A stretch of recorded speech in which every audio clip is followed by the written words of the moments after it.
start with Act 1. There was a sewing machine. Okay, so this is the history bit.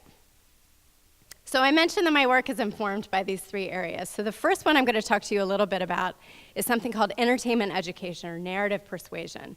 So beyond its flexibility for about 50 years of work, I love this model because it really endures today. You can find the tenets of this work in almost every piece of social change media and storytelling.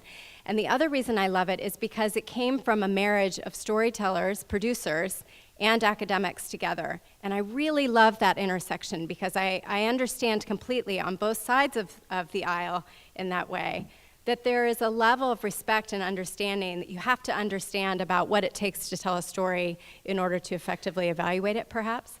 And you have to understand the converse, right? Okay, so there was a sewing machine. Anybody know where this is going? My graduate assistant does. Okay, so in 1969 and 1970, it was not a good time to be a woman or to be poor in Peru. So a soap opera came along called Simplemente Maria. So what happened on Simplemente Maria was a telenovela in Peru. It was the sort of dynasty or Dallas, you can see my Gen X roots coming out, of its era in Peru.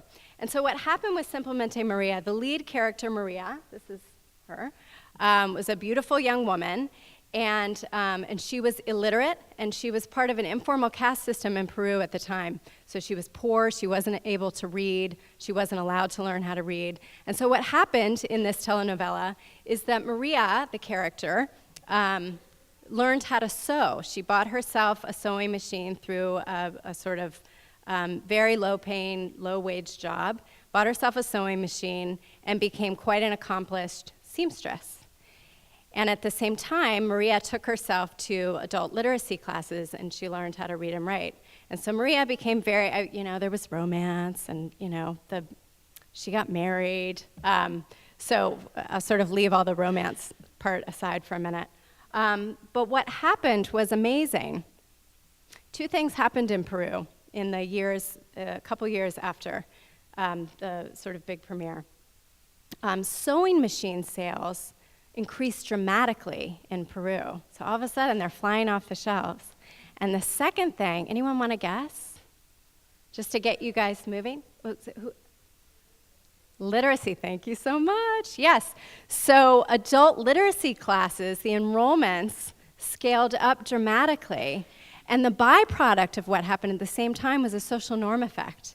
And so what happened was relationships between what were considered upper caste families and their maids actually changed, and people started talking to each other differently. And so in the course of all of that, a guy named Miguel Sabido, who was a telenovela producer and a researcher in Mexico, watched what was happening and said, I need to figure that out. That seems really compelling, and it was organic. So what happened? And so he did, I'm going to try to do this as a joke. He did what all top TV producers do when they have a great idea, which is go find academics. Oh, I thought it would land better. That's interesting. Maybe there's not enough academics. Said, I've got to go find some social scientists.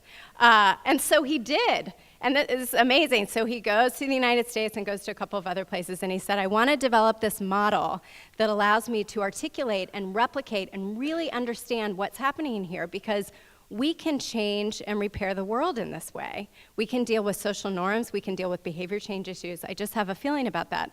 So what he did was he went and consulted with a number of folks at the time, including Albert Bandura, social learning theory, for those of you all who like to geek out on this stuff.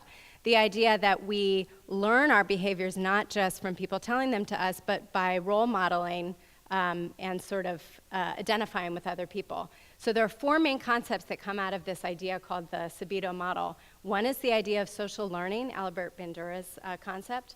The other had been around for a while, but sort of goes into this model to be replicated called parasocial relationships, so the identification that we have with characters.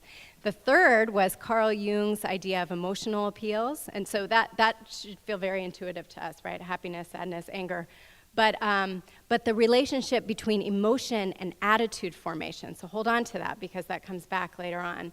And the fourth was very straightforward, and for any of us who have produced films for social action and some kind of activism know that if you get people riled up and you don't give them a thing to do, they will not do the thing, right? So the concept of a very specific kind of social action that could be taken. So those are the four key models. And so he took this model and developed a lot of great practitioner-level mapping around it and took it around the world, actually, and created 7 telenovelas himself that were, and by the way, these were not, the important part about entertainment education, I should always say, is that these are not overtly educational, right?